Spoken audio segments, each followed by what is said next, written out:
Why is it important, Amethyst, for people to understand how to prevent burnout before it even starts? I think personally that we are in a burnout crisis. I ask individuals that I work with to look at your capacity. Mm. What realistically can you hold right now? Capacity is not character.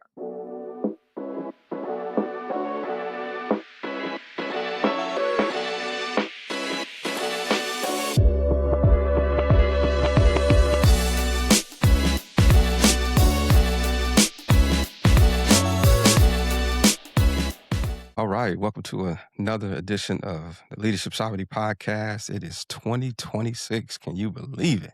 Terry, how you feeling?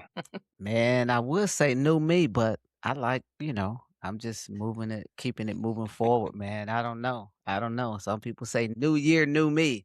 I don't Uh-huh. know. Yeah. No, I feel you. I feel you. Well, we are extremely excited to welcome our first guest of the year, Miss Amethyst Roberson. Good friend of mine. We go back a long time, long time. Absolutely. I won't try to give your Don't introduction give no for you. years. How about you introduce yourself to the people? Tell them a little bit about yourself. Yeah, hi, my name is Amethyst Roberson. And like Ralph said, we go way back. And look, I think this is a meetup in God's timing. And so I'm Mm, excited about being on the show. I've been doing therapy 20 plus years in various capacities. My heart is to bring healing, empowerment, and restoration to everyone, specifically for women ages 24 to 44. A lot of people feast from what I have to offer as well. So that's me in a nutshell. And again, I'm excited and grateful for this opportunity. awesome. Yes, Well, we, yes, we yes, yes. appreciate We're you being super here. excited. Yes, Yeah. we appreciate you being here. One of the focuses that Absolutely. we wanted to spend some time on this year was about self-care, right? And wellness and mental health. Yeah. So I know that what you have to share is going to be really monumental to all of the listeners. Anything, Terry, you want to point on before we jump in? Look, those four tenets, right? We talked about Mhm. last year, right? You got to make sure that your physical's together, right? You got to make sure that your mental's together, right? You got to make sure your relationships are together. And you got to make sure that spiritual's together. So, man, Mhm. those four tenets, right, Mhm. drive everything that we are. And I can't Mhm. wait to hear Amethyst kind of dig into that because she shares some things, man. And again, Mhm. Ralph, you know me, look, I apply immediately. Yes. So she said Ooh, something all last right. week on our touch point, and Yeah. I was applying it immediately. So I hope everyone's just be attentive because it's going to be good. Yeah. Amethyst has some great Awesome. information, man. So I can't wait. Yeah, I get a chance to not only help co-host this, but be the student, right? Because again, I started learning so much. I'm like, this is gonna be juicy. I can't wait to dig in. Yes, Let's yes. go. Let's go. All right, well, let's kind of kick it off. So again, we're in Q1 2026. So many times we see leaders start the beginning of the year very strong, and then by Mhm. March they hit a wall. So before we even dive into all the details, why is it important, Amethyst, for people to understand how to prevent burnout before it even starts? I think the thing about that question is that it's predictable. Like we already Mm. know that burnout is a major thing. Like it's kind of like how many times do we have to hit that wall before we actually get up and like Terry said, immediately implement it. And so Mm, I think the answer to that is that it's predictable. It's something that can be there's something we can do about it. mm, There are aspects of burnout, and we'll probably get into that later, where you're almost at that too late point. mm. And so I think we're just at a place in society where it's predictable. We can do something about it. I think personally that we are in a burnout crisis. And what I Mhm. Mm. mean by that, I read a recent study where it talked about different types of burnout in different populations. They're all being affected and it 10 times. So Mm, by next year, when you have this conversation again, mhm, people will be immersed in burnout. And we just have to get into this conversation and make this a part of our journey, not destination, but our mm, journey. Just like mm, physical health, we talk a lot about working out. We talk mhm. about, mindset, but we don't talk a lot about burnout. And we just have to put it parallel Mm, alongside of everything else that we get excited about, that we set New Year resolutions about, we mhm, need to set a resolution about burnout. What will I tolerate this year? mm. And what won't I tolerate this year? Starting off with Okay. that question that is predictable. So, Okay. yeah, That's so good. So good. So good. Well, let's yeah.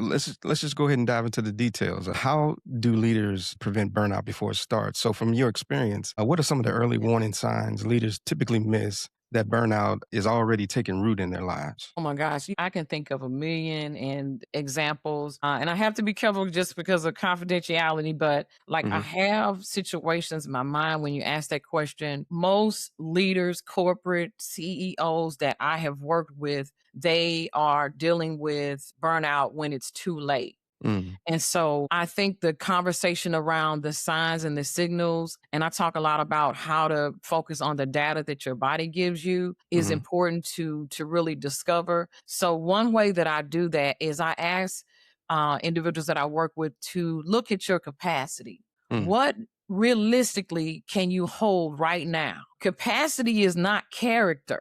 mm, So character is a set of references that you have built up that equal you, who you are. hmm, But when you have stress entering into the picture, mm, character is not always the go-to. We have to have capacity. So if I have integrity and then I go through something difficult, or my team is falling apart, or if I'm falling apart as a leader of leaders, how do I combat that? I have to really ask myself this question: what realistically can I hold right now?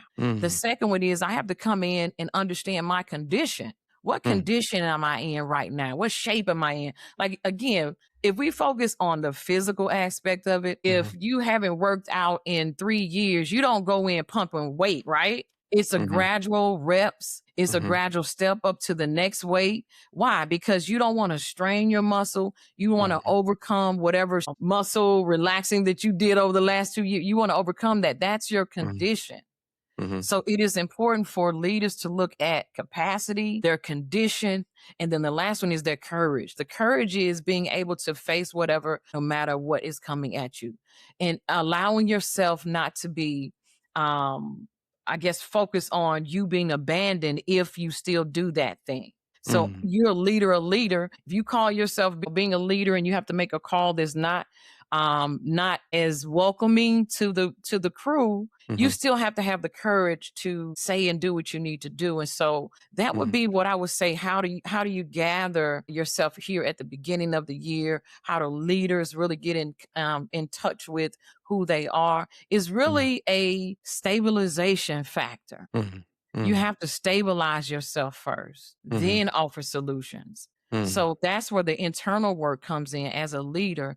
mhm, Stabilize who you are. So mhm, through that, then you can bring the solutions to other people. So being mindful of those three things have been really helpful to me mhm. personally and helpful to leaders that I have worked with in the past. That's Sure. powerful. I got a quick question on that. So can we Yeah. dig back into you said character is not capacity? No. Yeah. Yeah. No, so can we dig into that? Because for Yeah. a person like myself, I mean, that Yeah. really resonated with me, right? Because we tend to tie our performance and Based our on, follow through with the fact that I said, basically, look, I'm going to do what I said I was going to do, right? I'm gonna That's keep the my point. word. And that, yeah. And so when you say I'm going to keep my word, Yeah. I mean, that's a huge balancing act, right? Because I don't think I've ever disassociated character Yeah. from my Yeah. ability to do it, right? Yeah. That's a huge Yeah. call out. How do we Yeah. give me Yeah. something? How do we do that? Right? Yeah. I Yeah. need that today, right? Yeah. Right. We all do, right? So character to me deals more with how you value something, how much you Mm. value it, right? I can have, and I'm gonna give you this example. I can have $1 million in the bank, right? You can have $1 million in your bank account, right? We might not have the same value of what's in the account. And Mhm, when we don't, the value is the character, right? The mhm, character is the structure that I need to live every day. But if I don't have the same courage, I'm going to spend that in a different way. mhm, If I have a different capacity in life, I'm going to spend my million in a different way. mhm, If I have a different condition, I'm not going to spend it the same as you. mhm, So That's the difference between character. Character is the value that we hold. It's in the bank. Mhm. It's the value that we hold on something. But how do we deal with that value when life hits? Mm. We all spin it down differently, right? Mhm. Mhm. Mhm. And that's based upon our no longer just our character, but on our capacity, our condition, and our courage. That may come from a poverty mindset. That Mm. may come from a person who is investing and they take more risks. Mm. That's not character. That's their capacity and condition and their courage kicking in. So Ooh. that's how I differentiate character versus capacity, condition, and courage. We're just going to be doing things different. So take that example and put it into the boardroom. A Okay. leader dispensing information that they feel is valuable Mhm. has to be knowledgeable of all the capacities, conditions, and courage at the table. Mm. They're not going to dispense the same information in the same way, at the same speed, at the same time. Why? Because of their capacity. So you have to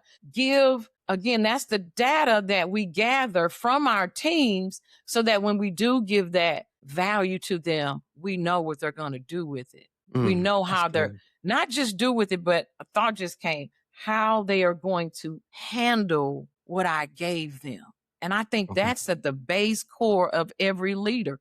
How is this person going to handle the role and responsibility that I gave them? Now, you can take that and you can make it individual, or you can take that in relationships. It Mhm. still applies. How is this person going to value me and what I bring to the table? Look at their capacity, look at their condition, and look at their courage. There's markers along the way for years and years in everybody's life. So hopefully that kind of gives a good example of what I meant by that. Yeah, Yeah. it does. It does. It does. I Yeah. really Yeah. appreciate you breaking that down. Thank you so much. Thank you. Yeah. That was really powerful, and it hit on so many different levels because to Terry's point, now I'm introspectively reviewing myself and how I function. Right? Yeah. How many Yeah. times have I actually paid attention to my condition?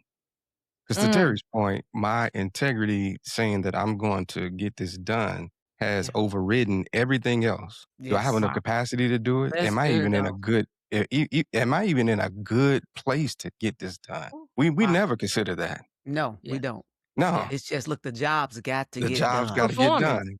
Somebody said That's it. performance. Yeah. Yeah. Yeah. Yeah. Wow. Wow. That's heavy, man. Yeah. Yeah. That's heavy. And That's good.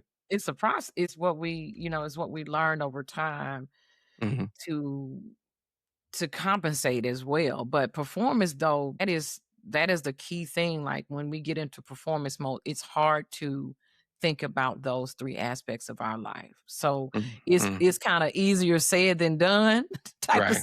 situation. But yeah, it definitely helps stay out of that performance mode 24/7. It too, I just want to say I appreciate that because I have a number of people who report to me and taking into account what their condition is and what their capacity is. Capacity, yeah, I probably have focused on that, but Yeah. condition, no. It's like Yeah. because, and it's, I think it's more so because within myself, I've Mhm. never allowed myself to focus on my condition as it pertains to a task that's been given to me. If they Mhm. told me it had to be done, it just had to be done. Now, maybe that was the military in me, right? Yeah. Because they don't really care about I don't your know. right condition, right? You better get this done, No, right? you better You get know, it done. Yeah. so I've in times past, hey, I need you to get this done, and I'm not considering Yeah. those two things. So that's really, really helpful. Thank you for that again. Yeah, absolutely. Thank you for listening to the Leadership Sovereignty Podcast. If today's conversation helped you grow in your leadership, influence, or your career, take a moment to visit leadershipsovereignty.com. There you'll find exclusive resources, free guides, and ways to stay connected to our community of leaders who are building purpose and success. Don't forget to rate, review, and share this episode with someone who's on the rise in their career. Until next time, lead boldly, lead with purpose, and continue to walk in sovereignty. Take care.